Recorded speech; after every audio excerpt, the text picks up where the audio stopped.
Assalamualaikum warahmatullahi wabarakatuh. Salam dan bahagia. Saya Lukman Karistianto, calon guru penggerak Angkatan 7 dari SDN Kebun 3, Kabupaten Kediri, Provinsi Jawa Timur. Dengan fasilitator Bapak Teguh Supriyadi dan pengajar praktik Ibu Ika Nova Margarina akan memaparkan aksi nyata modul 1.4 budaya positif. Rancangan tindakan aksi nyata.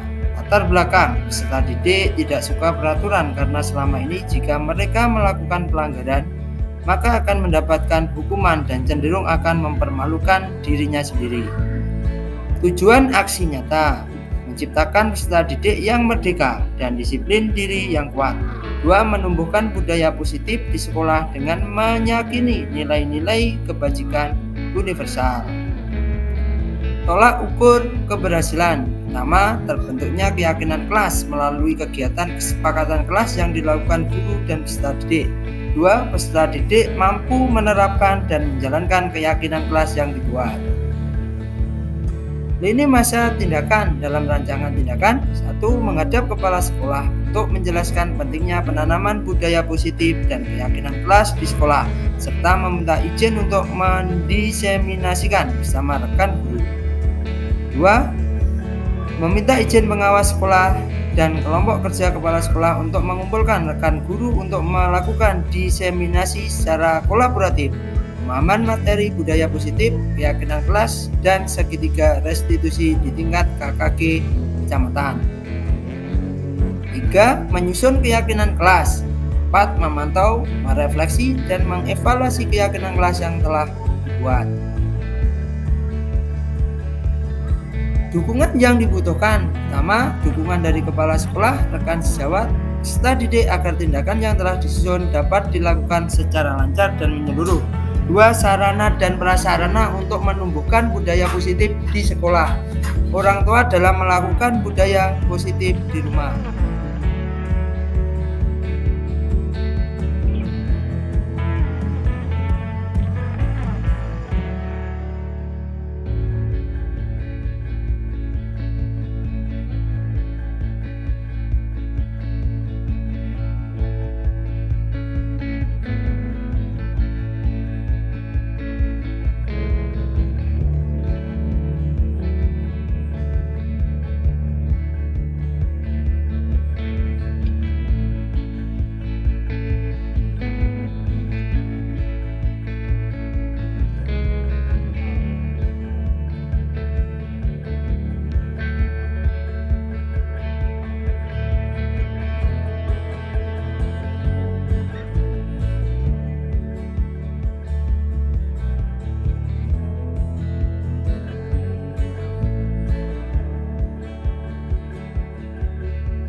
Adapun diseminasi video sebagai berikut tentang pemahaman materi budaya positif, keyakinan kelas, dan segitiga restitusi di tingkat kelompok kerja guru kecamatan.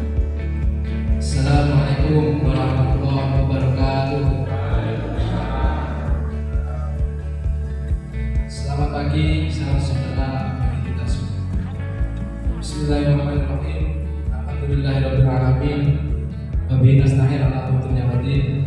Sayyidina Maulana Muhammadin amma ba'd. Yang terhormat Ketua KTGS SD Kecamatan Kebun, Bapak Misbahul Mumin SPD.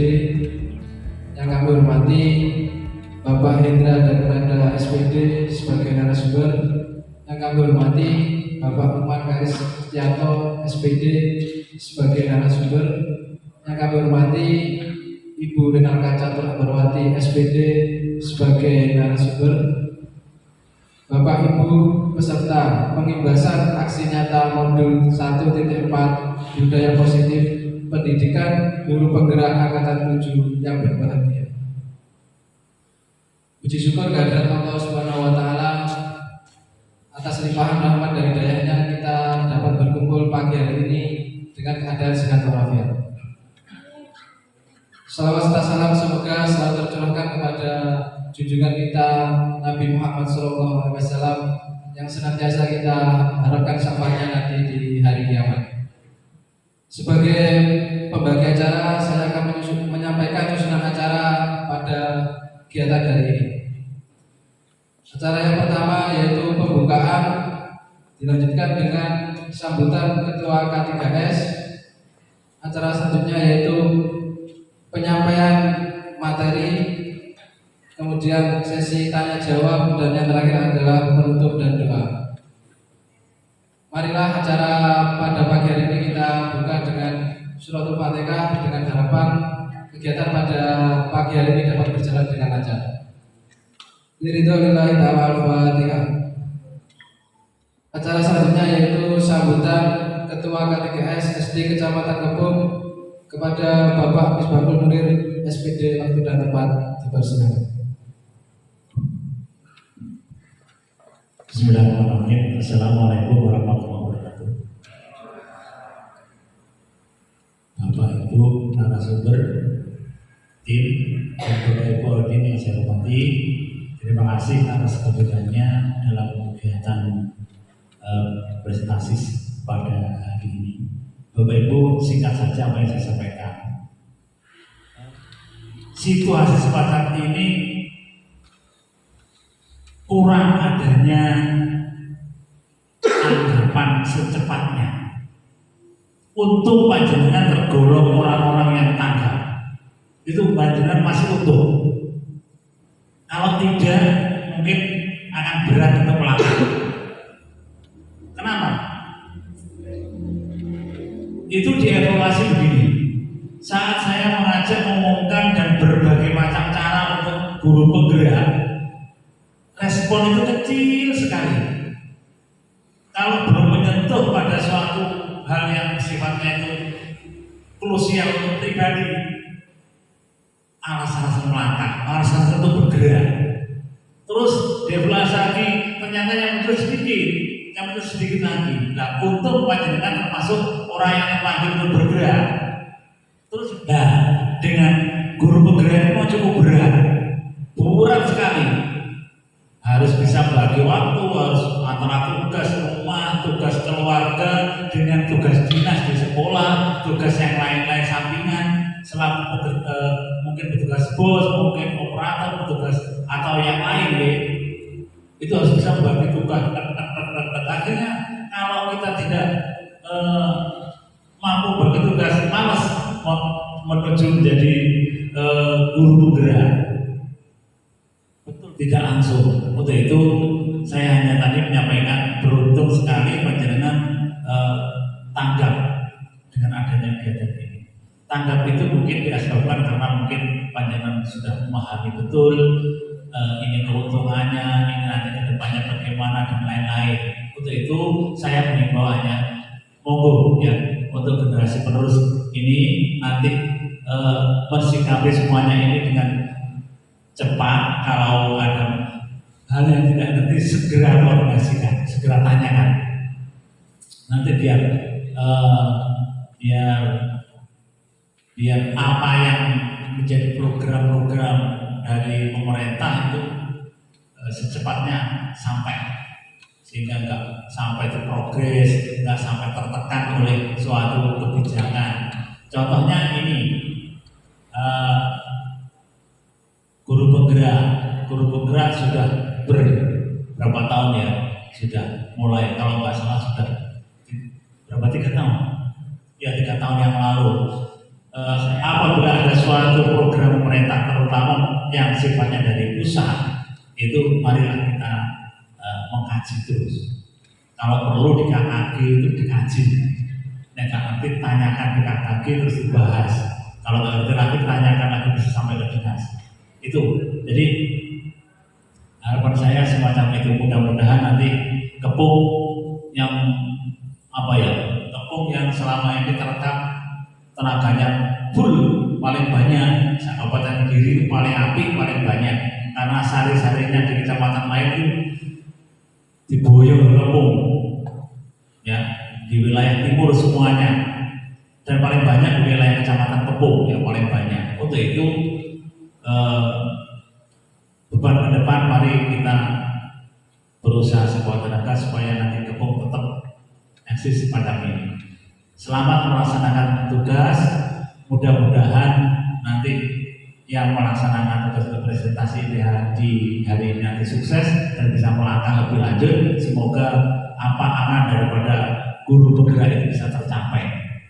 Dengan mengucap Bismillahirrahmanirrahim, kegiatan ini kita nyatakan dibuka. Terima kasih. Wassalamualaikum warahmatullahi wabarakatuh.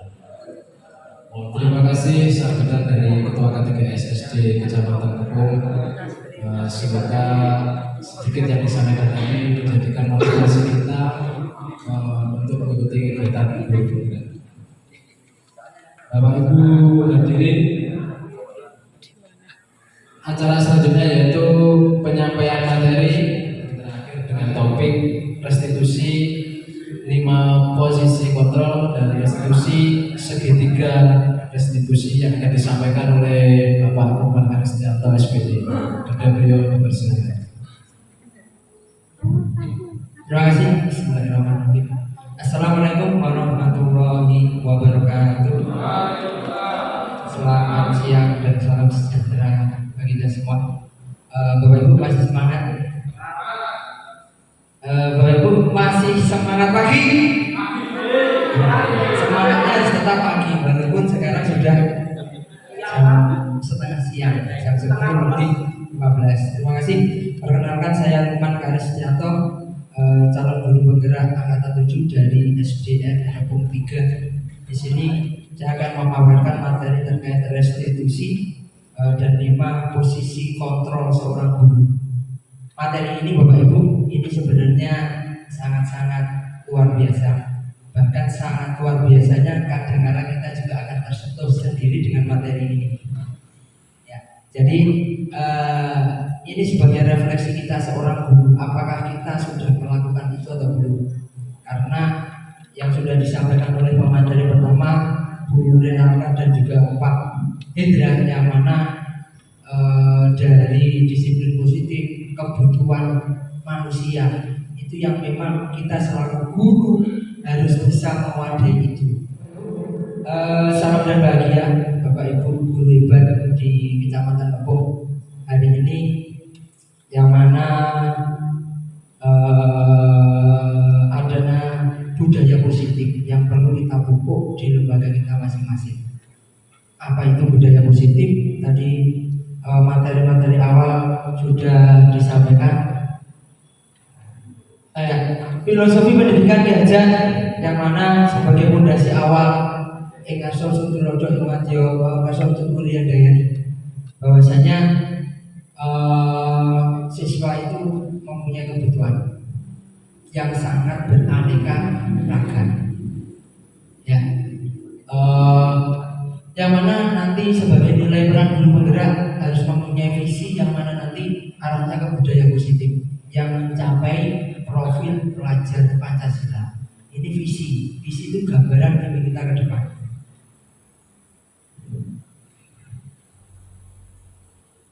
Ya, di sini ada namanya restitusi. Ya, apa sih restitusi? Yang mana di dalamnya ada 5 posisi kontrol dan segitiga restitusi. Ya, restitusi adalah proses menciptakan kondisi bagi murid untuk memperbaiki kesalahan, ya, yang mana sehingga mereka kembali pada kelompoknya masing-masing. Jadi ketika anak melakukan kesalahan, mukul temannya, katakanlah, kita sebagai guru harus menjalankan restitusi agar anak itu setelah mukul temannya dia bisa kembali diterima oleh temannya. Zaman sekarang wis muridnya teko telat, datang terlambat, matematika 5 tambah 5 tidak bisa, bodoh kamu tidak bisa. Ini sudah tidak zaman lagi. Jadi ini akan membunuh karakter anak. Jadi Bapak Ibu, restitusi ini nanti ada langkah-langkahnya. Restitusi juga merupakan proses kolaboratif yang mengajarkan murid untuk mencari solusi masalah mereka sendiri. Jadi dengan restitusi anak berpikir untuk menyelesaikan masalahnya sendiri. Bagaimana caranya? Ya, kita harus pahami dulu 5 posisi kontrol kita selaku guru. Dari 5 ini, penghukum, pembuat rasa bersalah, teman, pemantau, dan juga manajer. Dari sini nanti jenengan pasti punya gambaran. Saya itu yang mana? Dari ini, apakah saya penghukum? Tetapi dengan adanya guru penggerak, kita harus merubah paradigma itu. Ya, jadi penghukum itu seperti apa? Ya, seorang penghukum bisa menggunakan hukuman fisik maupun verbal. Selain fisik juga ada verbal secara omongannya. Orang yang menjalankan posisi hukum senantiasa mengatakan bahwa sesekolah memerlukan sistem atau alat yang lebih menekan kepada murid-muridnya. Contoh yang pasti kita bisa menandai dengan perkataan guru ya, mesti gini, patuhilah aturan saya. Kita punya aturan. Ya, tadi sudah disampaikan keyakinan. Ya, ini aturan. Nah, ini ada tipe penghukum. Kalau kita sebagai guru penggerak nanti dari 5 ini yang kita menjadi anak itu biar yakin apa yang dilakukan, kita harus membuat keyakinan kelas, tidak menjadi penghukum. Ya, kamu itu mengerjakan selalu yang terakhir. Nah, ini berarti tipe kontrol guru selaku penghukum. Kamu selalu terlambat, tapi kita tidak pernah mengerti anak itu terlambat karena apa. Mungkin di rumah bantu orang tuanya nyapu, bahkan ada yang jualan, bahkan ada yang membantu orang tuanya bekerja di sawah. Nah, ini sebagai kontrol guru yang mana kita wajib tahu itu. Pembuat rasa bersalah. Ya, pada posisi ini biasanya guru akan bersuara lembut. Ini ada tipe guru yang lemah lembut. Ya, pembuat rasa bersalah. Kalau muridnya bersalah, mesti gini bilangnya, ibu sangat kecewa dengan Bapak, saya kecewa dengan karena kamu yang saya agung-agungkan di kelas ranking 1 kok akhir-akhir ini sering terlambat. Nah, ini membuat rasa murid akan terasa sangat bersalah. Ya, contoh lagi, berapa kali Bapak harus memberitahu kamu bahwasanya kamu itu harus mengerjakan PR tepat waktu. Nah, ini contoh-contoh kalimat yang terucap sebagai guru membuat rasa bersalah. Nanti Bapak Ibu bisa merefleksikan dirinya masing-masing bagian yang mana. Kita lanjutkan. Sebagai teman, ini biasanya ini Pak Indra ya, Pak Indra saya dulu waktunya olahraga itu senang, sampai digandeng, dikondengan, ditarik kanan kiri. Bahkan Pak waktunya olahraga kalau bisa Senin sampai Sabtu kita olahraga terus.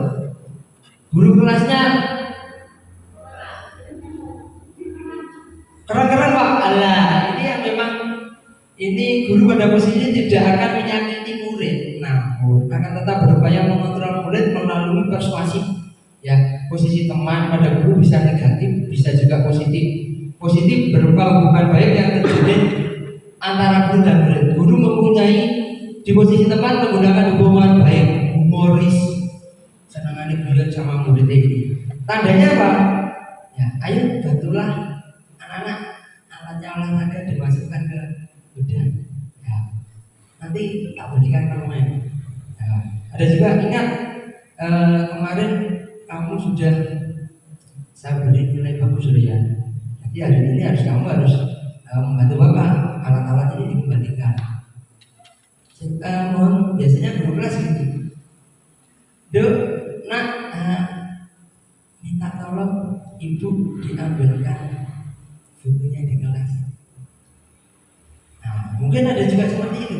Kalau di olahraga saya contohkan tadi, ya, anak melakukan kesalahan, ya sudah tidak apa-apa, ya kan. Nanti ibu bantu bereskan.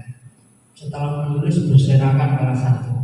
Ini sebagai teman. Ya, hal negatif dari posisi teman adalah bila suatu saat guru tidak membantu, ya, maka murid merasa dikecewakan, ya kan? Waduh, Pak Lukman sudah tidak bantu lagi, kok si A ganti yang dibantu? Dia sudah tidak mau beres-beres sendiri. Karena kita terbiasa, ini juga terhadap putra putri kita juga di rumah, membiasakan bantu. Kelas 1, 2 seharusnya dia secara motorik dia harus mengeksplor, membereskan mainannya sendiri, hal konkret sedikit demi sedikit kita kenalkan, kita bantu. Sudah tidak apa-apa, kamu tidur aja, mainan dibereskan. Ini sebagai posisi teman. Sebagai pemantau, nah ini pemantau berarti mengawasi. Pada saat kita mengawasi, kita bertanggung jawab atas perilaku orang-orang yang kita awasi. Posisi pemantau berdasarkan pada peraturan-peraturan dan konsekuensi. Di sini ada tipe guru yang sekolah punya peraturan kelas. Tapi kalau di guru penggerak kita mengistilahkan adalah keyakinan kelas. Biar apa? Biar anak yakin, itu tanggung jawabnya. Ada yang tipenya, oh itu datang terlambat, juga mencatat si A datang terlambat, si B. Ada yang tipe-tipe seperti ini juga ada. Ya, peraturannya apa? Kalau ditanya anak seperti itu, apa yang telah kamu lakukan? Datang terlambat. Ya, sanksi konsekuensinya kamu harus seperti apa? Seperti gini. Ini tipe pemantau. Ada yang tipenya selalu di tengah, memantau anak-anak. Ya kadang juga memantau temannya. Nah ini memantau temannya disampaikan bapak ibunya. Nah ini kan ya ada tipe seperti ini. Ya, namanya manusiawi. Cuman kita di sini mengibaskan apa sih yang perlu kita budayakan secara positif di lembaga kita masing-masing. Itu bapak ibu. Nah di sini yang paling utama adalah tipe manajer. Guru itu tidak kepala sekolah saja yang manajer sekarang. Bapak ibu guru juga harus menjadi sebuah manajer, yang mana guru berbuat sesuatu bersama murid, mempersilahkan murid mempertanggungjawabkan perilakunya dan mendukung murid agar dapat menemukan solusi dari permasalahan yang mereka alami. Posisi manajer mengacu pada segitiga restitusi yang menjadikan murid sebagai manajer bagi dirinya. Kita harus membelajarkan anak menjadi manajer dirinya, tanpa disuruh dia bekerja, tanpa disuruh dia melakukan aktivitas secara positif. Ya, contohnya apa? Ini bisa ditandai dengan ini. Kalau kita mau refleksikan yang di kiri, apa yang kita yakini? Kembali ke keyakinan kelas yang sudah disampaikan oleh Pak Indra tadi. Diawali dengan berdoa. Ada anak masuk kelas tidak berdoa, jawil kupingi telinganya temannya, ada yang mainan kelontean sendiri-sendiri. Kalau kita sebagai guru, kita tanya anak-anak, Bu Latifah, karena ini murid saya, keyakinan kelas yang sudah kita yakini di awal pembelajaran tadi apa? Oh iya, saya berdoa sebelum mengawali pembelajaran. Kamu sudah berdoa? Saya tadi kelontean. Jadi seperti ini harus lebih positif, ya. Jadi apakah kamu meyakininya melakukan itu? Kelontean? Iya, saya kelontean. Saya meyakini. Sudah nggak sesuai dengan keyakinan kelas kita? Kalau kita keyakinan kelas di olahraga, anak harus percaya diri melakukan praktek apapun, penuh semangat, kolaborasi, bekerja sama. Jika saya melakukan keyakinan kelas seperti itu, di kelas juga bisa. Apakah kamu sudah meyakini kamu melakukan keyakinan kelas itu? Nah, kita kembalikan kepada anak untuk berpikir mencari solusinya dalam permasalahan. Kita mengantarkan. Ya, jika kamu memperbaiki hal ini, menunjukkan apa tentang dirimu? Katakanlah berdoa. Jadi menunjukkan apa? Religius. Datang tepat waktu. Keyakinan kelas kita. Kamu menunjukkan apa nilai kebajikannya? Kalau datang tepat waktu apa berarti Pak? Disiplin. Contoh di PJUK, anak melakukan senam lantai, banyak yang takut, ya kan? Tapi dia mencoba melakukannya. Nilai keyakinan kelas yang bisa kita terapkan apa di situ?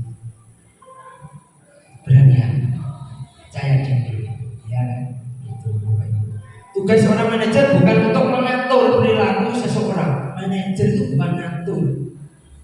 Ya. Jadi ada kalanya kalau ngatur itu bos biasanya. Pak Indra ambil dana bos. Bu Renata kerjakan dawani. Pak Adi silakan ini diselesaikan. Nah, kalau manajer itu kita membimbing.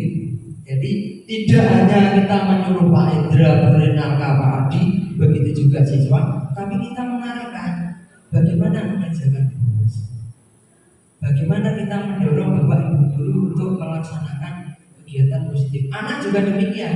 Kita menuntun anak mengikuti keyakinan kelas yang sudah kita sepakati bersama.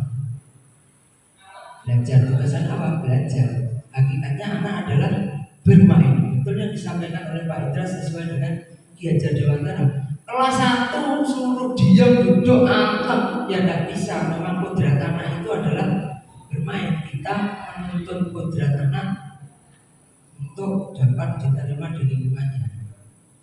Kodrat tepung, kata tepung ini lingkungannya petani. Di sekolah kita disuruh laptopan aja, ya tidak bisa. Kita ajarkan bagaimana anak-anak itu menanam, minimal ngambil di depannya kelasnya masing-masing. Seperti itu. Seorang manajer bukannya memisahkan murid dari kelompoknya. Yang dikatakan Pak Indra tadi, golongan A ini yang rame ini sih, itu yang baik-baik. Kita tidak, kita menyatukan itu, mengembalikan murid tersebut pada kelompoknya yang lebih baik. Ya. Terakhir, masih 3 slide ya.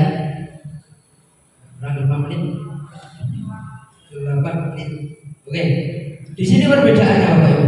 Jadi silakan dicermati nanti kalau biar di-share oleh Pak Indra ke teman-teman, biar nanti Bapak Ibu dulu pembahasan ini bisa memberikan motivasi Bapak Ibu untuk mengikuti pengarahan.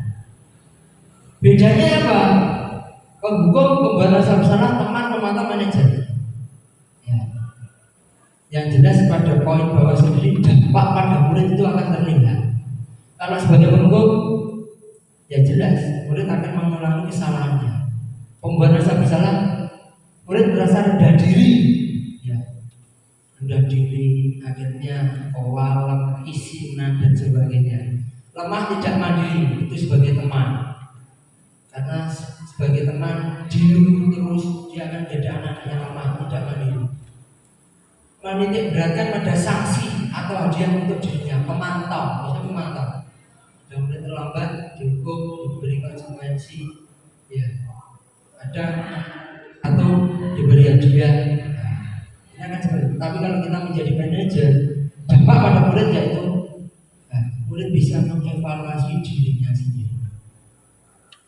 Bagaimana cara memperbaiki dirinya sendiri. Nanti ada contoh 2 video dari Pak Indra dan juga saya terkait restitusi. Nah, ini segitiga restitusi. Guru berperan sebagai manajer menggunakan segitiga restitusi. Tahapannya yang sudah disampaikan Bu Alka tadi.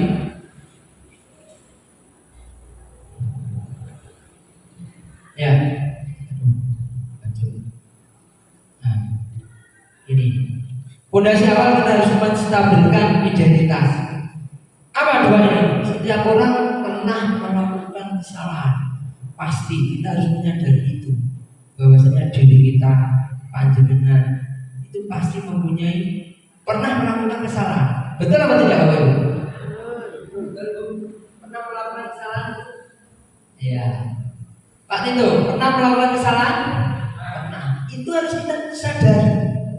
Kadang-kadang kalau kita tidak mau menyadari, murid hitung-hitung sama, mengerjakan salah.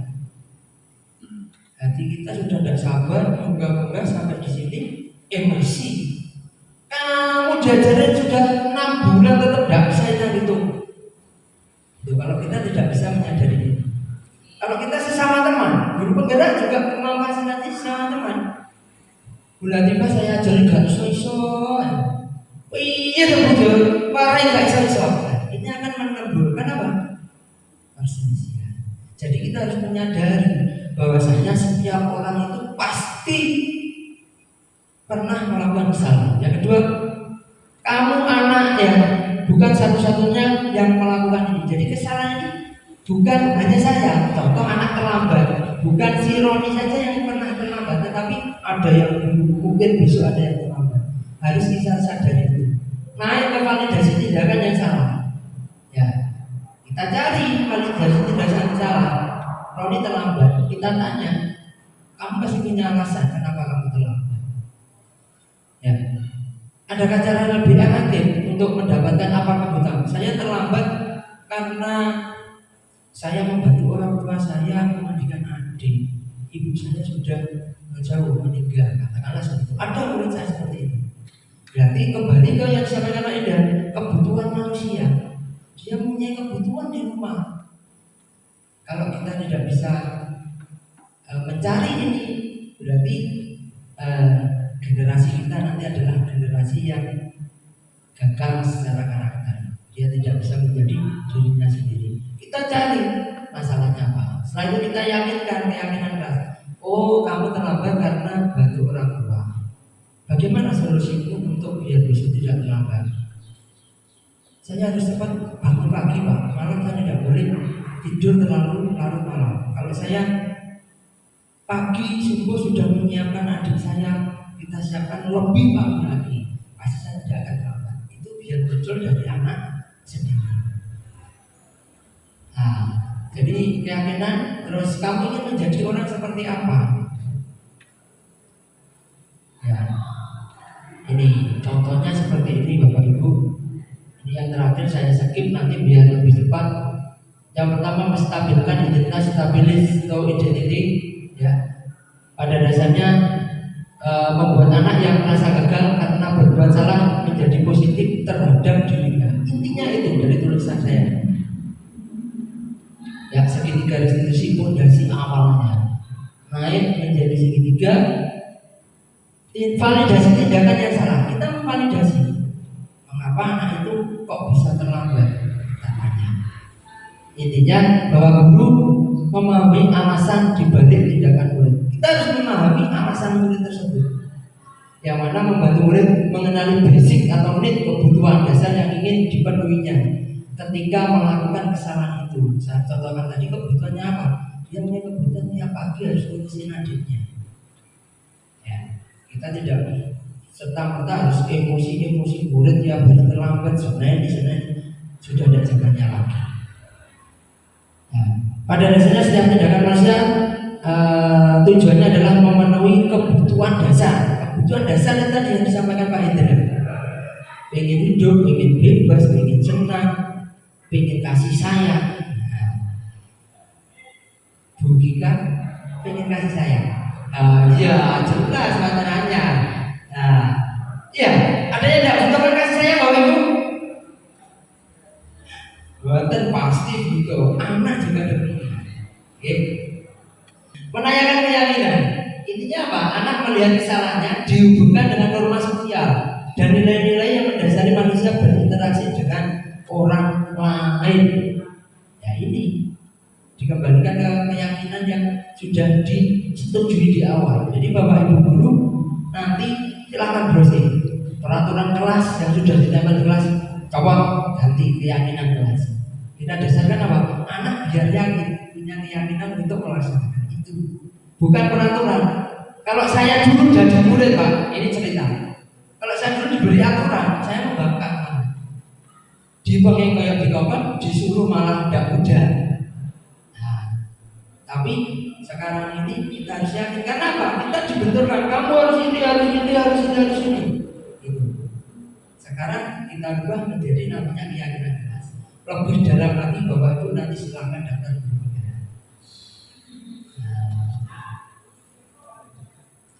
Ya, 30 detik Bapak Ibu kita harus bisa mencermati ini. Intervensi ini bisa membantu murid kembali ke tujuan semula. Tidak adanya tujuan semula dengan cukup singkat dan dengan cara non konfrontatif. Pertanyaan-pertanyaan yang diajukan bisa dikemukakan oleh seorang pemantau dan manajer ini. Apakah kamu ingin berbuat baik? Ingin enggak? Mulai suruh baca ini, suruh jawab sendiri 30 detik. Apakah saat ini kamu sedang menjadi orang yang sedang kamu inginkan? Nah, sudah jawab sendiri anak. Apakah kamu bisa mengubah kegiatan perilaku kamu saat ini menjadi sikap yang lebih membantu dan seterusnya. Oke, kita lanjut di terakhir refleksi Bapak Ibu sebelum sesi terakhir video nanti sebagai contoh segitiga restitutif. Refleksi dari hari ini Bapak Ibu guru, mohon Bapak Ibu bisa mencamkan 4 ini ketika kembali ke sekolah. Nanti pasti ditanya oleh Pak HS, Pak jenengan pasti sudah disuruh tahap 9 juga jenengan harus daftar, tahap 10 harus daftar. Yang pertama, hal baru apa yang mengubah paradigma saya yang saya dapatkan dari hari ini? Paradigma baru apa? Mulai dari keyakinan kelas, kita melakukan sebagai manajer segitiga restitutif, menangani siswa itu harus bagaimana? Materi pokoknya adalah budaya muslim. Bapak Ibu, terima kasih. Di sini saya akan memutarkan satu video yang mana ilustrasinya seperti ini Bapak Ibu. Bilqis tidur lalu malam. Kasus pertama.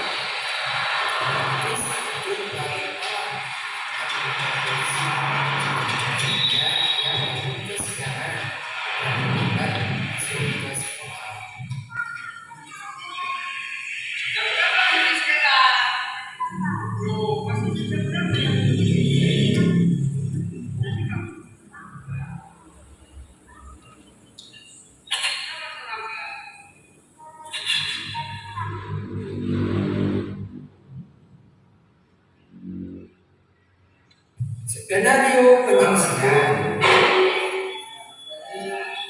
Tahu apa di sini?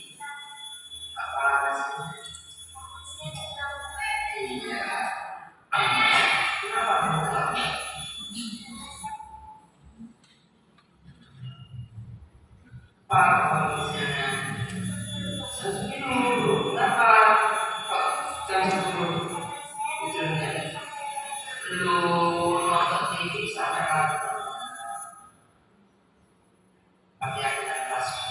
Jadinya siswa itu biar bisa mengungkapkan apa yang ada di hatinya.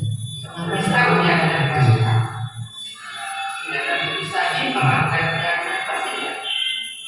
Dia punya kendala karena kebutuhannya, pengen nonton TV sampai malam-malamnya, pagi tidak bisa bangun pagi. Tidurnya bangunnya siang. Menyanyikan keyakinan kelas, masuk tepat waktu ya. Kasus kedua ya, ada kasus kedua saja pelajaran dicukupan itu terbalis dengan 15. Ada materi, ada salah satu 2 anak main sendiri mengganggu.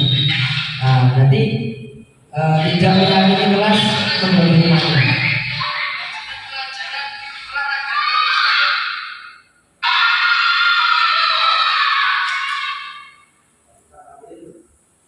Skenario penyelesaian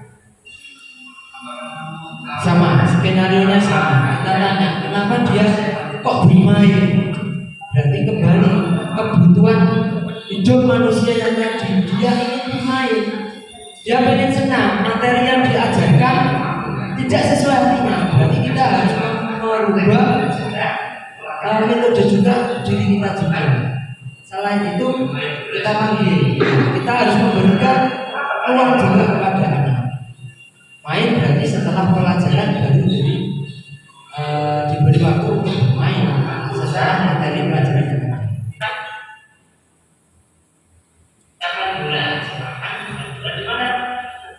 ada. Ditanya main bolanya di mana? Seharusnya di lapangan. Jadi itu Bapak Ibu dari 5 posisi kontrol sebagai guru. Saya kembalikan ke panjenengan, jenengan bagian yang mana itu sebagai refleksi diri panjenengan untuk lebih baik dalam mengelola pendidikan yang ada di lembaga Bapak Ibu. Terima kasih Bapak Ibu. Kita lanjut ke selanjutnya. Saya akhiri. Wassalamualaikum warahmatullahi wabarakatuh.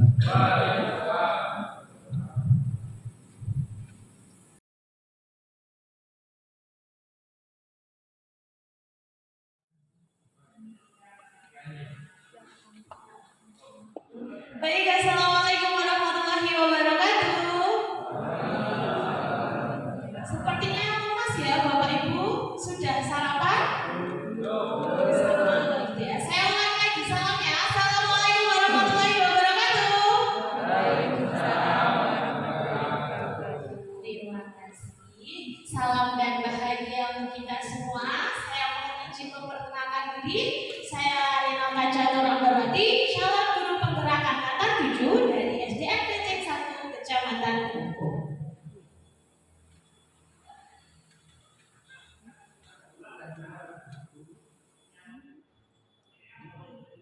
Aksi nyata modul 1.4 tentang budaya positif.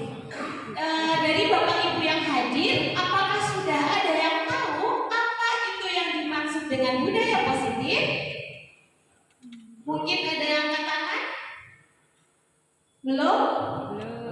Kalau belum, nanti kita belajar bersama-sama.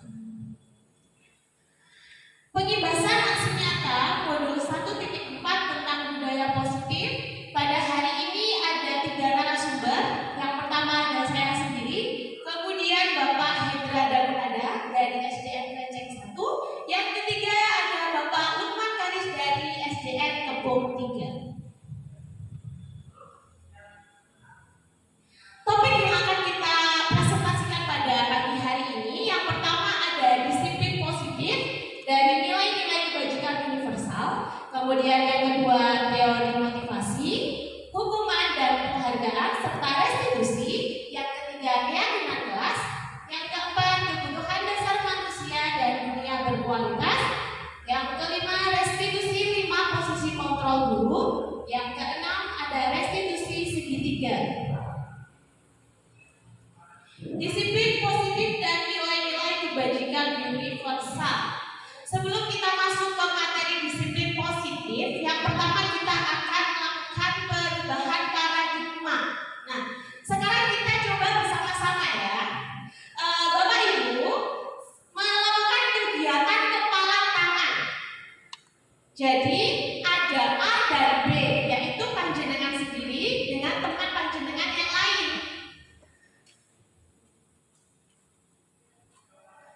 Tuliskan benda atau sesuatu yang sangat berharga untuk Anda. Tidak perlu dituliskan, tapi hanya di angan-angan saja, tidak apa-apa. Letakkan di salah satu tangan, kemudian genggam benda tersebut dengan segala daya. Dan buatlah sebuah kepalan. Mungkin angan-angan yang sangat berharga itu diletakkan di tangan atau kepalan tangan kanan. Kemudian teman panjenengan atau yang bisa disebut dengan B akan mencoba dengan sekuat tenaga dengan berbagai cara untuk meminta Anda memberikan benda tersebut. Bisa dengan cara membujuk, mengancam, menghardik, merayu, menyuap, dan apa saja agar Anda dapat membuka kepalan Anda tersebut. Sekarang saya melakukan pertanyaan. Kalau Ibu Eni, Ibu Eni sebagai orang kesatu, jenengan yang punya kepalan itu, apa kira-kira yang jenengan lakukan ketika teman jenengan itu meminta jenengan untuk membuka tangannya?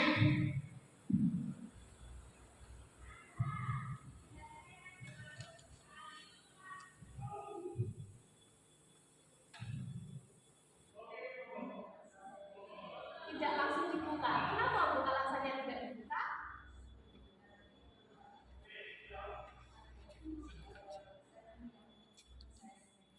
Oke, baik. Terima kasih Bu Deni. Kemudian yang kedua, bila Pak Tito menjadi orang B, Anda yang membujuk, yang merayu, yang meminta, jika tidak dilakukan oleh teman Anda, apa yang jenengan rasakan? Kalau tidak diberi ya saya pasti sedih. Iya, saya Anda sedih. sedih saja, tidak ada yang Nah, lain. ya, tapi tetap saya akan merayu terus sampai ketemu itu sampai tidak. Pantang menyerah. Oh iya, semangat sekali ya. Terima kasih Bapak.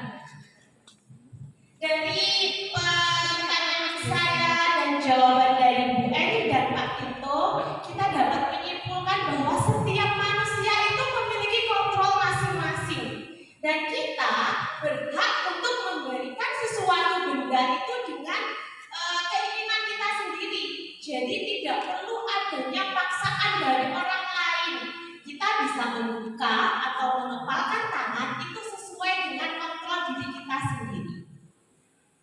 Nah, perubahan paradigma teori kontrol atau teori pilihan yaitu ada 4. Yang pertama, ilusi guru mengontrol murid. Yang kedua, ilusi bahwa kritik dan membuat orang merasa bersalah dapat menguatkan karakter. Yang ketiga, ada ilusi bahwa semua penguatan positif, efektif, dan bermanfaat. Yang keempat, ilusi bahwa orang dewasa memiliki hak untuk memaksa. Perubahan paradigma stimulus respon dan teori kontrol atau teori pilihan. Siapa sesungguhnya yang memiliki kontrol? Nah, seperti tadi sudah dijawab oleh Bu Edi dan Pak Tinto. Di situ ada stimulus respon dan teori kontrol atau pilihan. Jika di stimulus respon, yang pertama ada kita mencoba mengubah orang agar pandangannya sama dengan kita. Kalau di teori kontrol, kita berusaha memahami pandangan orang lain tentang dunia. Yang kedua, perilaku buruk dilihat sebagai suatu kesalahan kalau di stimulus respon. Tetapi kalau di teori kontrol, semua perilaku memiliki tujuan. Yang ketiga, dalam stimulus respon ada orang lain bisa mengontrol kita. Kalau di teori kontrol, hanya kita sendiri yang dapat mengontrol diri kita. Saya bisa mengontrol orang lain dalam stimulus respon, tetapi dalam teori kontrol, saya tidak bisa mengontrol orang lain. Stimulus respon, pemaksaan ada pada saat rujukan gagal. Jadi jika Anda memaksa orang lain, kemudian gagal, Anda pasti melakukan hal tersebut berulang-ulang hingga berhasil. Tetapi kalau di teori kontrol, kolaborasi dan konsensus menciptakan pilihan-pilihan baru. Jadi segala sesuatu itu bisa dikomunikasikan. Yang terakhir, kalau di stimulus respon itu model berpikirnya ada yang menang, ada yang kalah.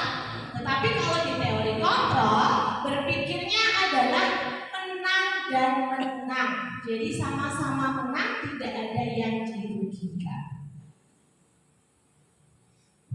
Di disiplin positif kita mengambil teori kontrol atau teori pilihan dari Dr. William Glasser. Di situ yang pertama, kita tidak bisa mengontrol orang lain, hanya kita sendiri yang bisa mengontrol diri kita sendiri. Hal tersebut bermaksud dalam makna disiplin, yaitu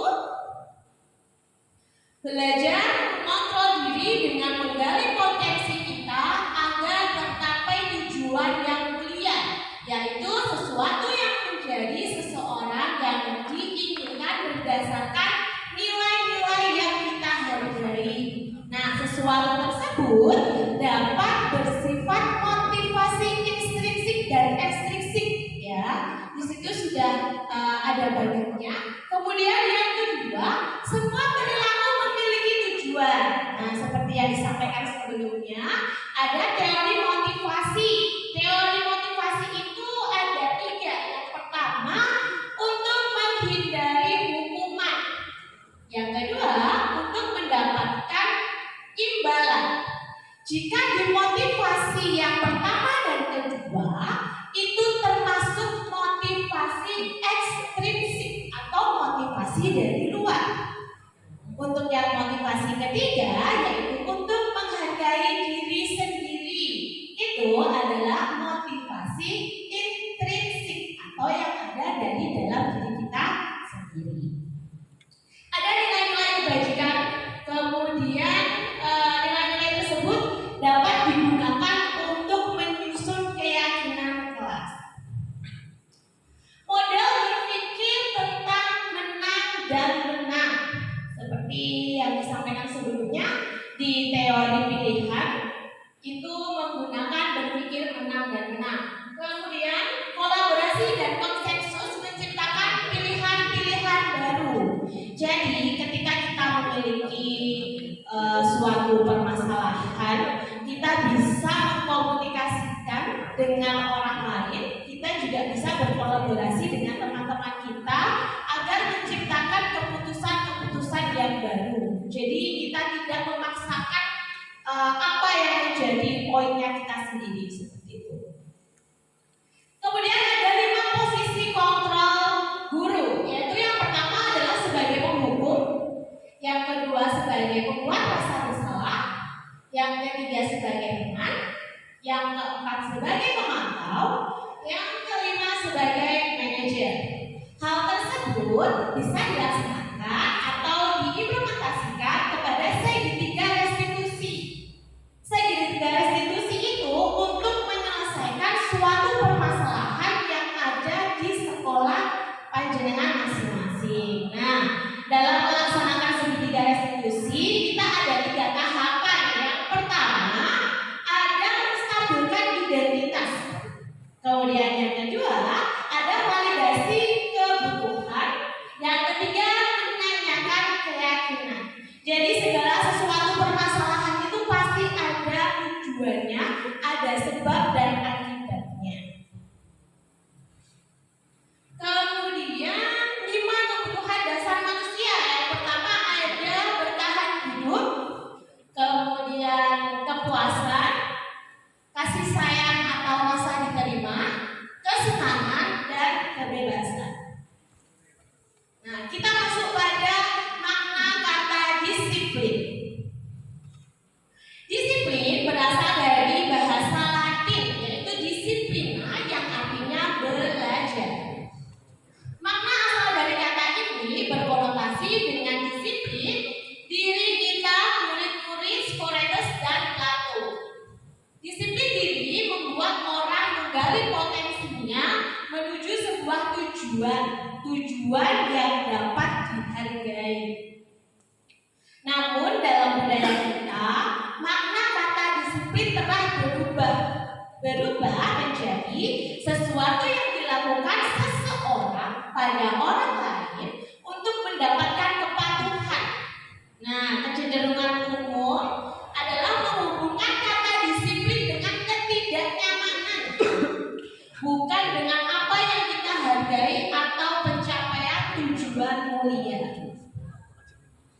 Nilai-nilai kebajikan universal yang pertama, nilai-nilai kebajikan itu adalah sifat-sifat positif yang merupakan tujuan mulia yang ingin dicapai atau diraih oleh setiap individu.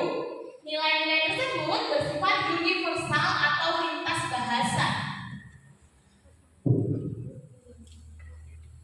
Setiap perilaku atau perbuatan memiliki tujuan, diambil dari Dr. William Glaser pada teori kontrol tahun 1984. Kemudian dengan mengaitkan nilai-nilai kebajikan yang diyakini seseorang, maka motivasi intrinsik dan akan terbangun sehingga menggerakkan motivasi diri dalam untuk dapat menciptakan tujuan mulia yang diinginkan. Nilai-nilai tersebut jika ingin dicapai oleh setiap anak Indonesia, kita kenal dengan profil pelajar Pancasila. Bapak Ibu guru mungkin sudah tidak asing dengan kata-kata tersebut ya. Nah, dalam profil pelajar Pancasila ada 6. Yang pertama, beriman, bertakwa kepada Tuhan Yang Esa serta berakhlak mulia, kemudian mandiri, bernalar kritis, berkebinekaan global, bergotong royong, dan kreatif. Untuk teori motivasi, hukuman, penghargaan, dan restitusi. Ini masuk topik kedua. Nah, teori motivasi perilaku manusia. Yang pertama, untuk menghindari ketidaknyamanan atau hukuman. Teori tersebut termasuk pada motivasi eksternal. Nah, apa yang akan terjadi apabila saya tidak melakukannya? Gitu. Terus yang kedua, untuk mendapatkan imbalan dari orang lain atau institusi. Itu juga termasuk motivasi eksternal. Apa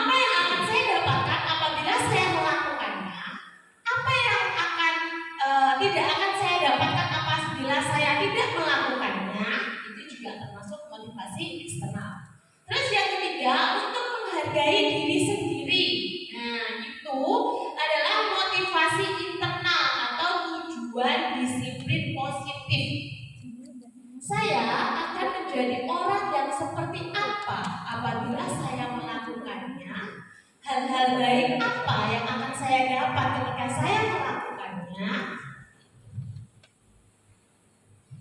Dihukum oleh penghargaan. Nah, bahwa penghargaan berlaku karena dengan hukuman dalam arti meminta atau membujuk seseorang melakukan sesuatu untuk memenuhi suatu tujuan tertentu dari orang yang meminta atau membujuk. Motivasi eksternal akan ada faktor ketergantungan. Beberapa dampak dan pemberian penghargaannya adalah yang pertama, berpengaruh pada jangka pendek dan jangka panjang. Kemudian, penghargaan itu menghukum, penghargaan mengurangi ketepatan, penghargaan tidak efektif, dan penghargaan dapat merusak hubungan. Selanjutnya, dihukum oleh penghargaan itu bisa juga penghargaan menurunkan kualitas. Penghargaan juga bisa mematikan kreativitas. Yang ketiga, penghargaan mengurangi motivasi intrinsik. Nah, bentuk-bentuk program kebajikan atau apresiasi. Dalam memberikan apresiasi atau pengakuan, perlu diingat beberapa hal. Yang pertama, beri pengakuan secara khusus. Kemudian, beri pengakuan secara pribadi. Yang ketiga, beri pengakuan kepada semua murid secara bergantian. Yang keempat, beri pengakuan secara konsisten. Yang kelima, fokus pada proses. Bapak Ibu guru pasti setiap hari melakukan afirmasi kepada murid-muridnya. Tahu betul? Pasti ya. Mungkin ada murid yang belajarnya bagus, mungkin ada murid yang piketnya tidak terlambat, datangnya tepat waktu, mengerjakan tugas-tugas dengan baik. Bapak Ibu akan memberikan penghargaan, mungkin kalimat pujian, mungkin reward itu bisa diberikan dengan suatu benda atau ucapan pujian juga. Contoh pengakuan atau apresiasi kebajikan. Nah, di situ ada pembuka, ada nilai kebajikan, dan ada situasi. Kalau di pembuka ada kemarin saya perhatikan. Kalau di nilai kebajikan, rasa empatinya besar sekali karena kita memperhatikan apa yang dilakukan anak-anak pada kemarin. Situasinya pada saat menolong murid baru di kelas kita. Kemudian ada saya menghargai, nilai kebajikannya adalah kepedulian. Situasinya pada saat kita membantu teman-teman di tugas kelompok. Yang ketiga, ada terima kasih untuk sesuatu hal yang sudah dilakukan. Itu nilai kebajikannya rasa tanggung jawab. Dilakukan pada saat kamu memungut kertas-kertas yang berserakan di lantai. Di sini ada beberapa tindakan guru. Ada pilihannya, di situ ada hukuman dan konsekuensi. Nah, nanti saya akan mencoba bertanya kepada Bapak Ibu guru. Misalkan yang nomor 1, mencatat 100 kali di dalam buku kalimat saya tidak akan terlambat lagi karena datang ke sekolah. Itu termasuk hukuman atau konsekuensi? Masuk apa, Bu? Hukuman? Nanti kita lihat jawabannya bersama-sama. Terus yang kedua, lari mengelilingi lapangan basket 2 kali karena terlambat hadir di sekolah. Hukuman atau konsekuensi? Hukuman. Nah, yang ketiga, murid diminta untuk push up 15 kali karena tidak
konsekuensi. Yang kelima, hukuman. Nah, yang keenam, tadi ada yang menjawab hukuman, ada yang menjawab konsekuensi. Ternyata kegiatan lari mengelilingi lapangan basket 2 kali karena terlambat 10 menit untuk pelajaran PJOK itu adalah konsekuensi. Ya. Kemudian perbedaan hukuman dan konsekuensi. Jika di hukuman sesuatu yang menyakitkan harus terjadi. Kalau konsekuensi adalah sesuatu yang harus terjadi. Jadi sama ya. Kemudian kalau di hukuman membuat anak sakit fisik maupun hati untuk jangka waktu yang lama. Kalau pada konsekuensi anak menghargai disiplin. Oh salah, membuat anak merasa tidak nyaman dalam jangka waktu yang pendek. Jadi jangka waktunya ya tidak sama ya. Kalau hukuman itu jangka waktu yang lama, kalau konsekuensi jangka waktunya lebih pendek. Kemudian yang ketiga, hukuman itu bersifat anak membenci kedisiplinan. Kalau konsekuensi anak menghargai kedisiplinan. Selanjutnya, untuk hukuman bersifat paksaan. Kalau konsekuensi sifatnya stimulus tanggapan. Hukuman mendorong anak menyakiti diri sendiri. Kalau konsekuensi mendorong anak agar mudah menyesuaikan diri. Hukuman konsep diri yang buruk. Kalau konsekuensi konsep diri yang baik. Dalam hukuman anak belajar untuk menyembunyikan kesalahan. Kalau dalam konsekuensi anak belajar untuk mematuhi peraturan. Dalam hukuman ada rasa marah, rasa bersalah, dipermalukan, dan merasakan tak dihargai. Dalam konsekuensi, anak-anak kehilangan hak, dibuat tidak nyaman, diasingkan untuk sementara. Apa itu restitusi? Restitusi adalah proses menciptakan kondisi bagi murid untuk memperbaiki kesalahan mereka, sehingga mereka bisa kembali pada kelompok mereka dengan karakter yang lebih kuat. Restitusi juga merupakan proses kolaborasi yang mengajarkan murid untuk mencari solusi untuk masalah mereka dan membantu murid berpikir tentang orang seperti apa yang mereka inginkan untuk menjadi tujuan dunia dan bagaimana mereka harus memperlakukan orang lain. Di situ ada instrumen identitas gagal dan identitas sukses. Untuk restitusi nanti disampaikan oleh narasumber yang lain. Kemudian ada 9 ciri-ciri restitusi. Yang pertama, bukan untuk menebus kesalahan, namun untuk belajar dari kesalahan. Yang kedua, untuk memperbaiki hubungan. Yang ketiga, berupa tawaran, bukan paksaan. Kemudian yang keempat, restitusi menuntut untuk melihat ke dalam diri masing-masing. Yang kelima, restitusi mencari kebutuhan dasar yang mendasari tindakan. Yang keenam, restitusi diri adalah cara yang paling baik. Ketujuh, restitusi fokus pada karakter bukan tindakan. 8. Restitusi fokus pada solusi. Jadi bukan suatu tindakan menghukum. Yang terakhir, restitusi mengembalikan murid yang berbuat salah pada kelompoknya masing-masing. Baik, sekian yang dapat saya sampaikan. Kurang lebihnya saya mohon maaf yang sebesar-besarnya. Untuk materi selanjutnya saya kembalikan ke moderator.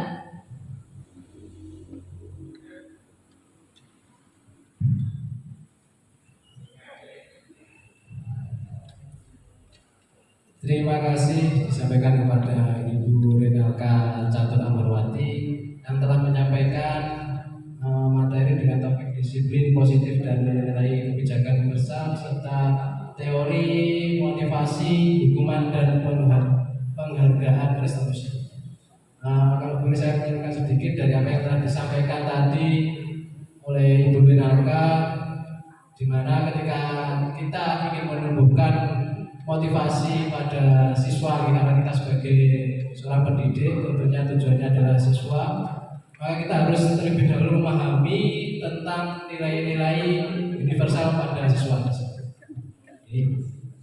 Untuk selanjutnya, materi selanjutnya dengan topik keyakinan kelas dan kebutuhan dasar manusia dan dunia berkualitas akan disampaikan oleh Bapak Hendra Dakunada SPD. Kepada Bapak Hendra dipersilakan. Terima kasih Mas Adi. Assalamualaikum warahmatullahi wabarakatuh. Saya ucapkan terima kasih kepada Bapak Ibu guru semuanya. Di sini kami belajar bersama. Di sini kami merasa kita tidak, tapi dengan kita belajar bersama,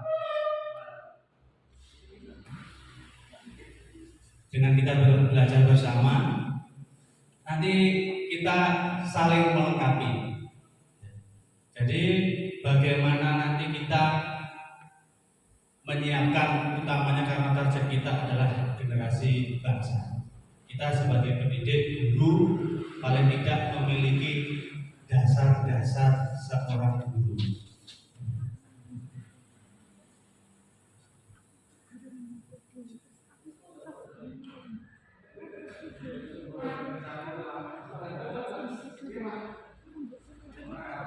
Itu contoh foto pada saat saya pernah gemuk dengan Mas Doni.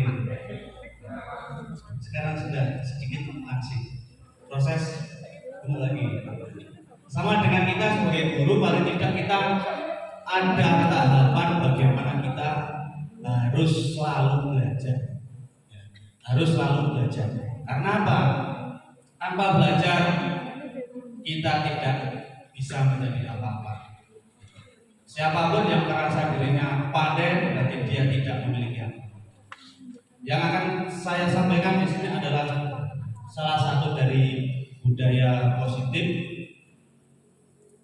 Nanti ada kesinambungan dari materi Bu Aka tadi. Yang pertama adalah keyakinan kelas. Keyakinan kelas mungkin saya dari awal bertanya-tanya juga. Kenapa tidak peraturan? Kenapa tidak tata tertib? Atau apa bahasanya? Kenapa harus keyakinan? Ternyata pengertian dari keyakinan kelas adalah nilai-nilai kebajikan universal. Jadi nilai-nilai kebajikan sesuatu yang baik tanpa memandang syarat. Ya, itu. Bagaimana kita menumbuhkan kesadaran dari diri kita, dari diri anak-anak untuk berbuat baik. Itu yang akan kita bahas pada keyakinan kelas. Keyakinan kelas dan keyakinan sekolah.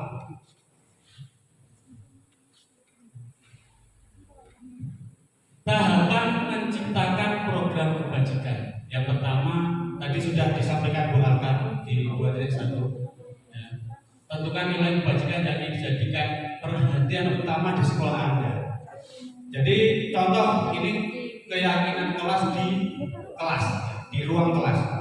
Siswa memulai sesuatu dengan berdoa. Mengucapkan surat-surat pendek di awal pembelajaran. Itu salah satu contoh keyakinan kelas. Kita tumbuhkan dari dalam diri kita, diri anak, bahwa ini perlu, ini penting. Kalau kita membahas dari sedikit, kita menoleh ke kurikulum merdeka, kan kita tidak boleh yang namanya menyalahkan anak. Salah kamu tidak boleh. tetapi kita membangun yang nanti mungkin disampaikan Pak Lukman, bagaimana bahasa negatif menjadi bahasa positif. Contoh anak kecil, kalau naik pohon, kita berikan mungkin jangan nanti jatuh, ojo kok tiba, enggak. Tapi coba kita ganti, ayo sih dhuwur terus pinter akan mudun biasanya. Ya.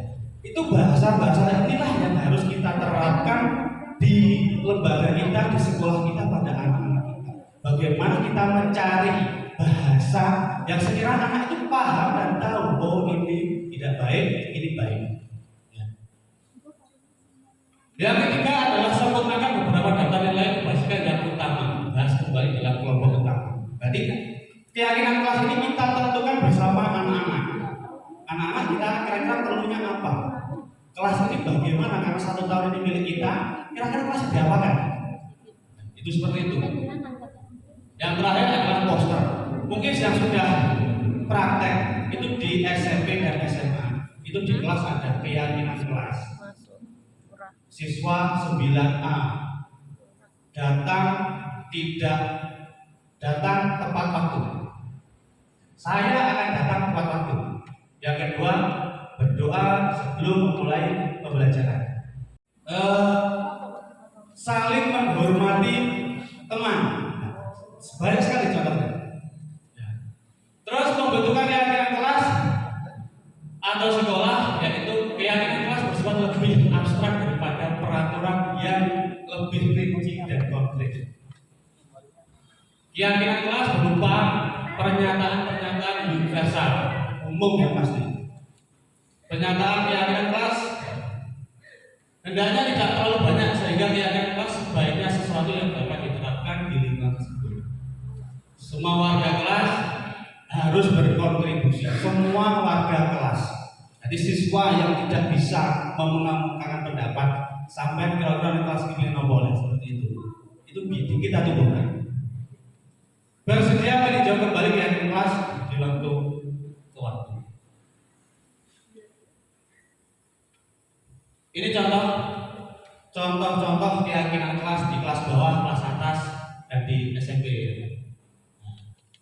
Ini yang ada di depan kelas 1. Setiap anggota kelas perlu belajar. Setiap anggota kelas perlu senang. Nah ini kelas bawah. Tidak perlu harus bisa ini, harus bisa ini, tidak. Tetap kenapa?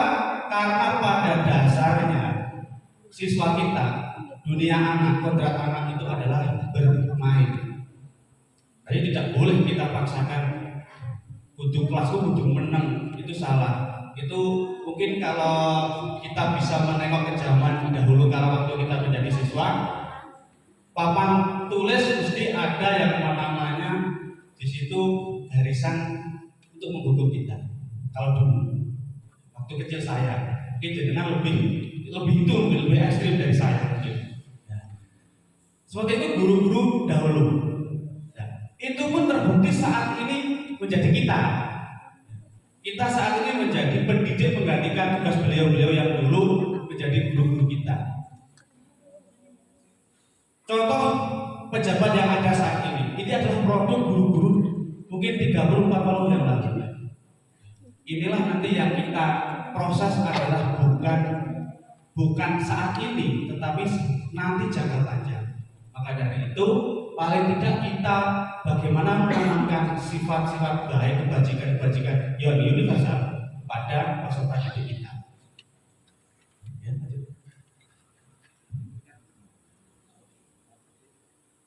Yang terakhir adalah kebutuhan dasar manusia. Ya, saya cepat-cepatan saja. Kebutuhan dasar pokok manusia itu ada 5. Yang pertama adalah kebutuhan untuk bertahan hidup. Siswa juga sama.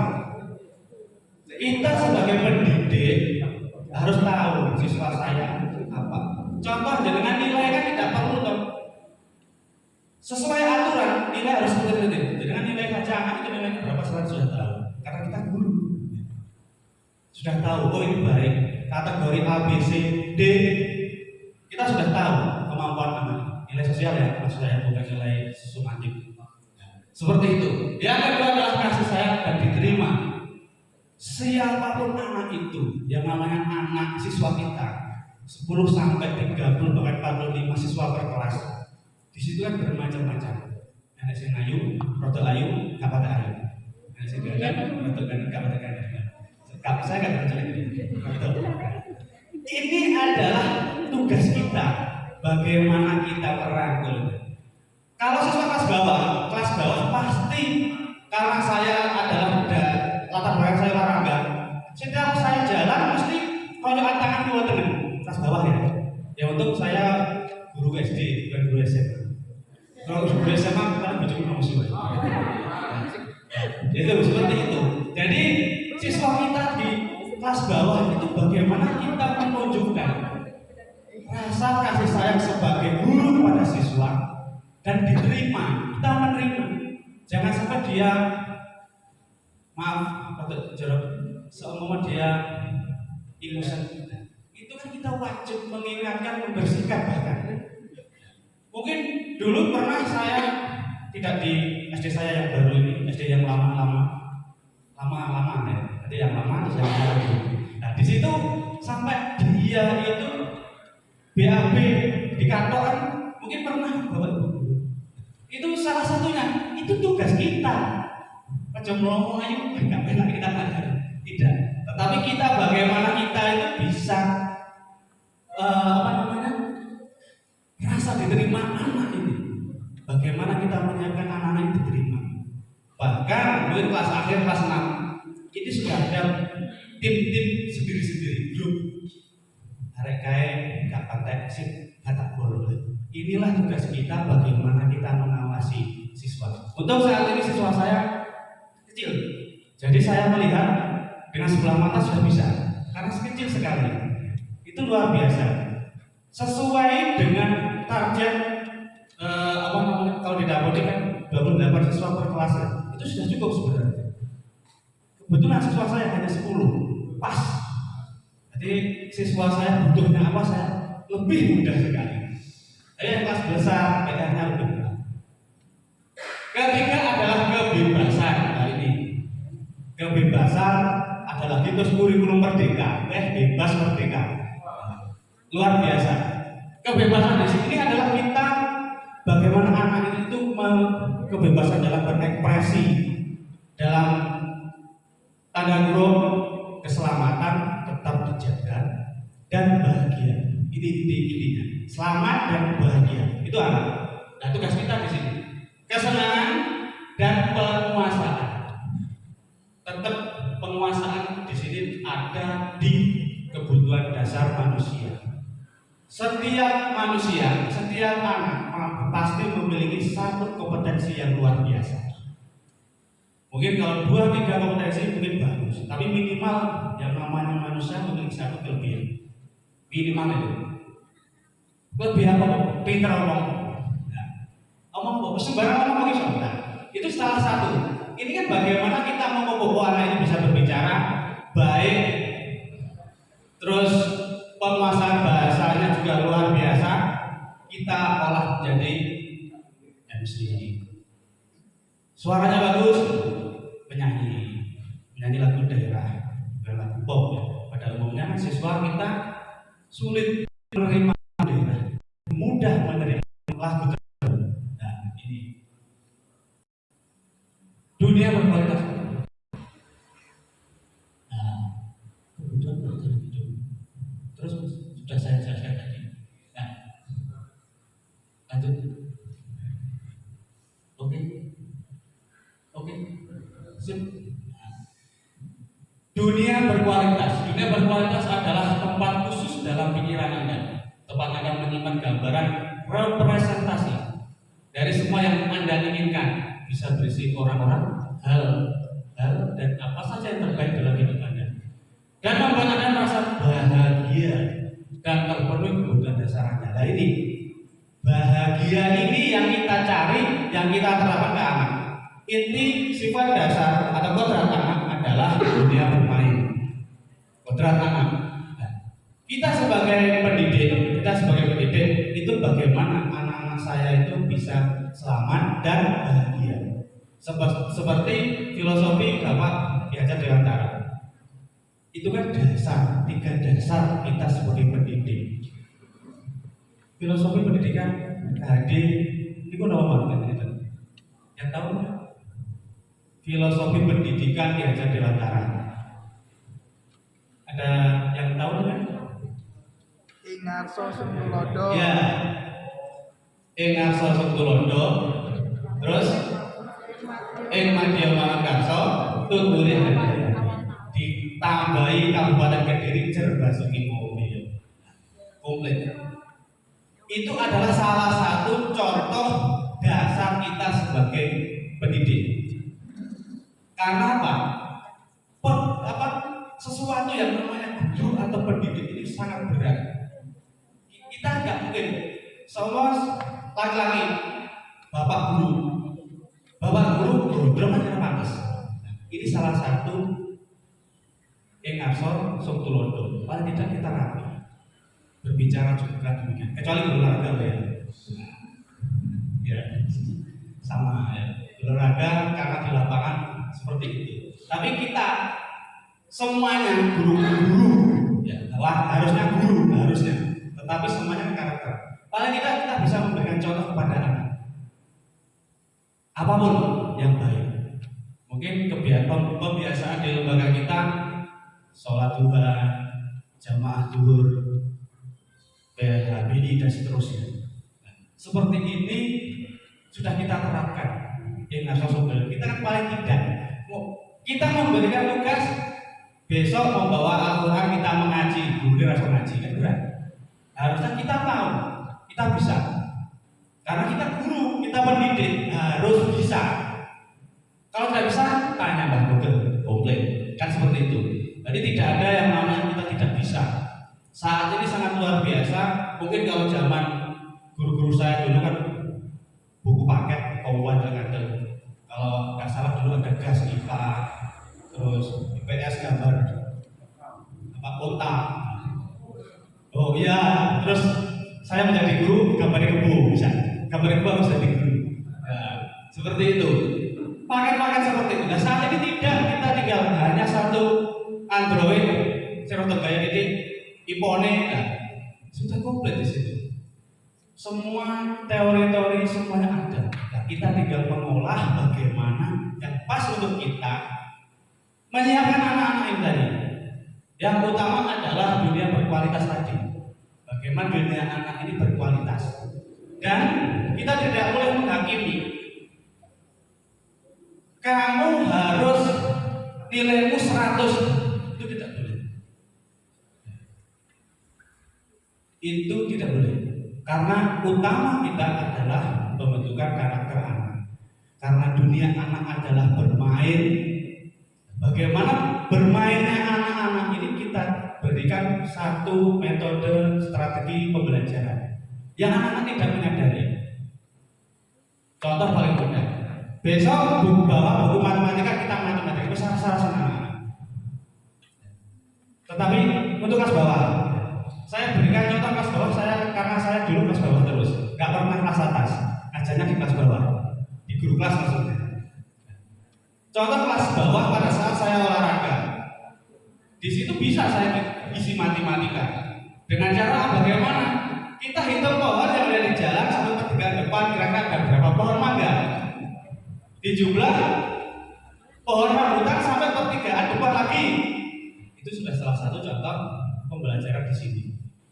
Kurikulum yang diberikan negara kita sangat luar biasa. Jadi bagaimana kita berinovasi untuk menyiapkan peserta didik kita. Mungkin dari sini ada yang kurang pas, kita sharing monggo untuk keyakinan kelas dan sifat dasar manusia.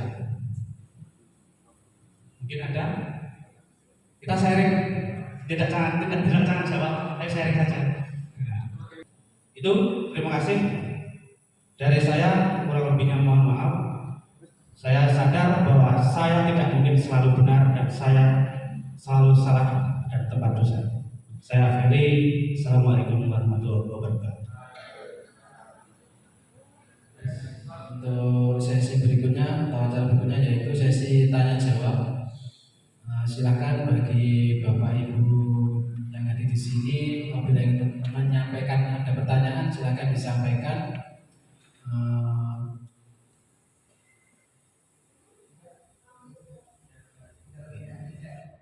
Karena waktunya sudah siang, kita batasi untuk 3 pertanyaan saja. Monggo silakan. Oke, silakan.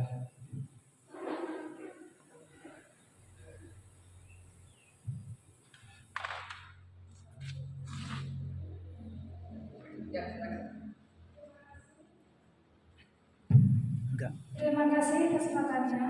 Yang ingin saya tanyakan, saya masih agak rancu, yaitu tentang perbedaan dari dan konsekuensi. Terima kasih.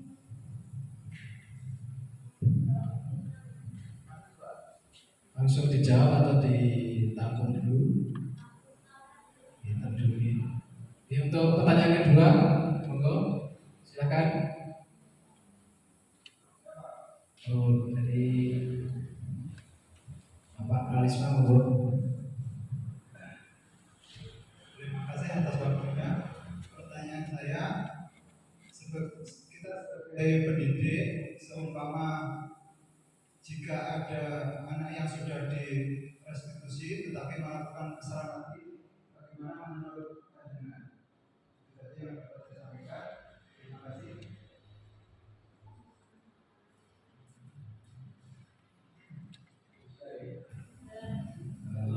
Selanjutnya penanya terakhir, Ibu bisa menjawab? Tidak usah pakai mic. Oh gitu, ini monggo silakan. Pertanyaan seperti itu tadi, bagaimana jika yang ditangani itu anaknya tidak bisa jujur dan selalu tidak pernah bisa jujur? Seperti apa? Kan penanganannya dengan melalui pertanyaan dan sebagainya, tapi anak tersebut tidak pernah bisa jujur dan akhirnya tidak bisa dipercaya. Terima kasih. Pertanyaannya ketiga, bagaimana mengatasi anak yang tidak bisa jujur? Itu gue. Monggo silakan langsung dijawab. Terima kasih atas beberapa pertanyaannya. Saya akan mencoba menjawab dari pertanyaan bulan Ifah tentang perbedaan antara hukuman dan konsekuensi ya Bu ya. Kalau hukuman itu adalah suatu cara untuk mengarahkan sebuah tingkah laku agar sesuai dengan tingkah laku yang berlaku secara umum. Jadi kita sudah mempunyai patokan-patokan yang berlaku di sekolah kita. Kalau ada anak yang melanggar perbuatan tersebut, jadi dia akan mendapatkan hukuman. Kalau konsekuensi itu sebagai akibat dari perbuatan yang dia lakukan. Jadi kayak tadi beberapa contoh, misalkan anak terlambat, konsekuensinya tadi apa? Ada anak yang terlambat untuk mengikuti pelajaran olahraga, konsekuensinya dia harus ikut push up 15 kali, mungkin seperti itu. Tapi sebelum itu dilaksanakan, antara guru olahraga dan gurunya, mereka sudah melakukan keyakinan kelas, ya. Jadi sudah ada kesepakatan antara siswa dan gurunya. Begitu Bu Latifah. Mungkin ada yang kurang? Terima kasih, sama-sama. Untuk pertanyaan selanjutnya. Ya, terima kasih atas pertanyaan yang telah diutarakan. Bahwasanya apa yang kita lakukan jika murid yang sudah kita restitusi itu melakukan kesalahan lagi. Ya, langkah pertama itu kita tetap melakukan proses penyelesaian masalah dengan segitiga restitusi tadi. Tapi beliau anak ketika masih pulang, ini tugas kita selaku guru meyakinkan lagi keyakinan kelas yang ada. Dengan kata lain, anak kok melanggar lagi berarti apa yang menjadi keyakinan kelas belum bisa diyakini oleh anak. Jadi setelah penyelesaian ini ya, ketika terjadi lagi kok mengulangi lagi, kita harus sebagai guru menuntut anak itu lagi untuk meyakini keyakinan yang ada dengan penyelesaian sesuai dengan segitiga restitusi tadi. Kita cari validasi tindakannya seperti apa. Dikembalikan lagi ke yang ketiga, meyakini keyakinan kelas. Berarti ketika proses restitusi kok terjadi lagi, berarti proses restitusi tadi itu belum berjalan dengan baik. Anak belum bisa menerima. Jadi ini adalah PR guru. Ini juga kaitannya dengan pertanyaan yang terakhir, anak tidak jujur, berarti anak bisa ulangi lagi. Ditanya sudah tidak dijawab, ini mungkin bisa ditambahkan oleh Pak Indra.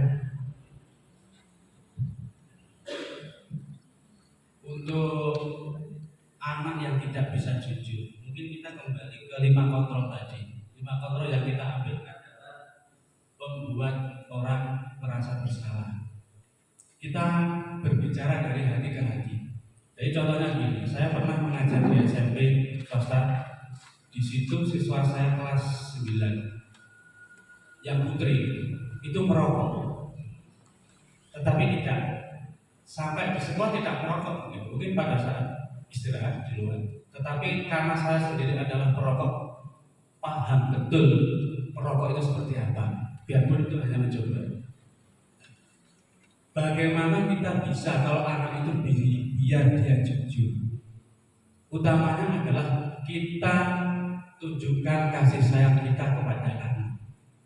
Jadi jangan menjadi penghukum, kamu salah, jangan. Tetapi bagaimana kita menyentuh hatinya. Dalam hal ini kita kembalikan. Kira-kira kalau kamu melakukan kesalahan, yang rugi siapa? Karena seorang anak, apapun yang terjadi itu orang tua pasti bertanggung jawab. Takut anak pola bobo keperangan, cara bahasa Jawanya seperti itu. Nah, di sini kita kembalikan ke anak sendiri. Terus kita ingatkan bahwa orang tua sampai detik ini kamu bisa hidup, itu kan suatu anugerah. Kalau orang tuamu jahat, kamu lahir dibuat tumbal, hilang kamu. Nah, itu contohnya. Dijual mungkin enggak sampai detik itu. Kita berikan anak-anak itu pengertian bahwa jika kita melakukan kesalahan itu dampaknya selain kita sendiri, orang lain, khususnya orang tua. Yang pertama. Yang kedua adalah konsekuensinya bagaimana ke depannya. Yang ketiga, kita memberikan bahwa kita ini membantu. Kalau kamu tidak jujur, otomatis saya tidak bisa membantu. Memang sulit. Tetapi bagaimana kita menyentuh anak itu supaya dia aman, yang pertama. Karena apa? Jelas kita tidak boleh menceritakan sisi yang kurang baik anak kepada siapapun, termasuk teman kita. Itu salah satu kunci guru BK ya. Jadi pada saat kita memanggil anak, itu paling tidak kita empat mata dan tidak boleh ada orang lain. Kalau anak ini memang tidak jujur, karena seorang anak bahkan kita pun kita tidak akan kepada siapapun kita jujur. Jadi ini bagaimana anak itu kita ini sebagai temannya merahasiakan dan bagaimana bisa mendapatkan solusi dari permasalahan anak itu.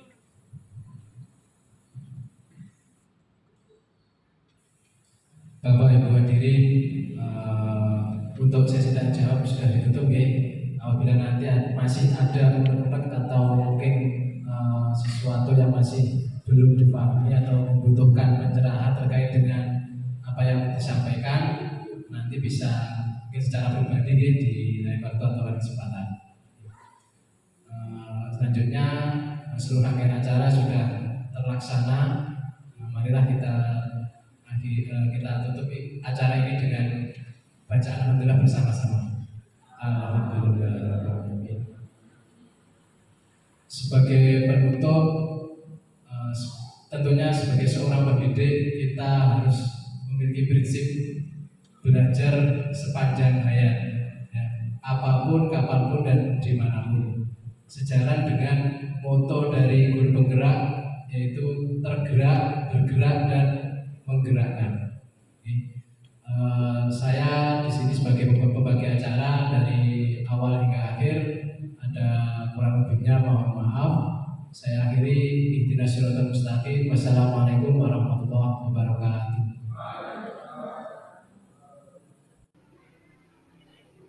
Demikian video dari saya.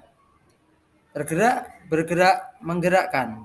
Salam dan bahagia. Terima kasih. Wassalamualaikum warahmatullahi wabarakatuh.